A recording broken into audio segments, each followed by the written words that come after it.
I'm joined by the Manukau Ward Councillor Alf Filipina this morning for a community response. Morena, good morning. Morena, Ryan, and morena to the ladies here as well. Yeah, good to have you here. Thank you. They're not really catching as many as they could, but it's not all their fault, is it? I mean, they are very stretched, and there's only so much they can do. A lot of people want to know, where are the parents? How can you have an 11, 13-year-old out at night and not know about it or not care about it? Yeah, that's exactly the issue. And I mean, I've been talking to the Manukau Ward, especially in Southside. So I've been talking to them about how do we address this problem.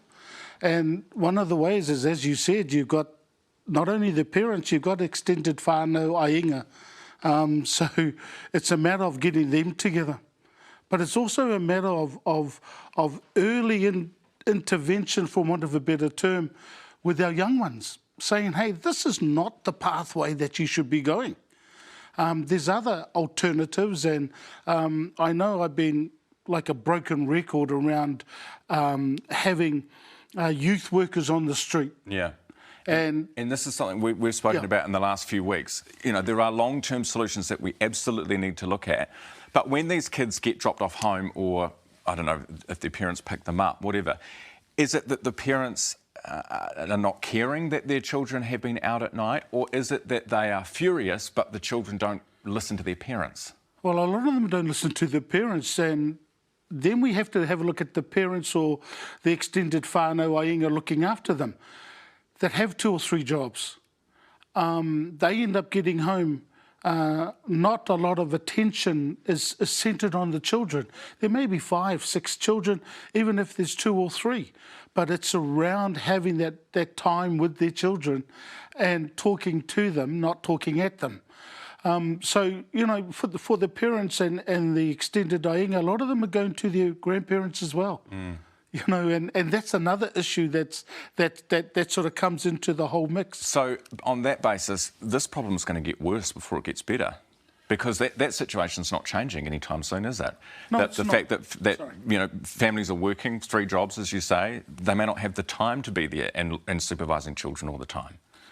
Yeah, you're right, and so that's why again we go back to the youth workers that can work with our young ones. The young ones is the age 10 and 11, because it's not a community issue.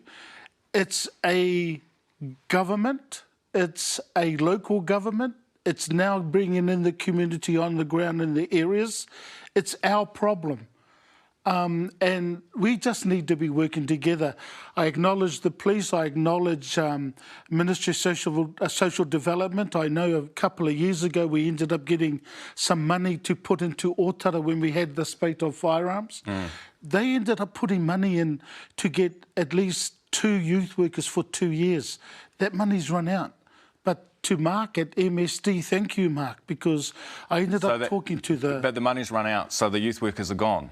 The youth workers are at the moment not getting paid from the monies we had, but that's why I'm saying it's government, local government. That seems a little dumb. And that's why I'm sort of pleading with the government to say... plead away.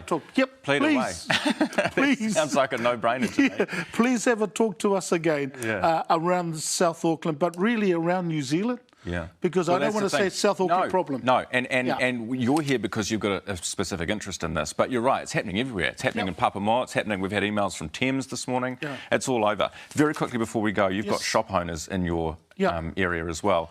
Can you understand them wanting to have weapons? Of course, but don't. Yeah, it's hard, because there's one thing I've always said when I was in the police, and that is, don't forget that if you have a weapon, there's always an opportunity of them getting that weapon off you. True. What's going to happen? Alf, thanks so much for coming in. Thank you. Good to see you. Thank you so much.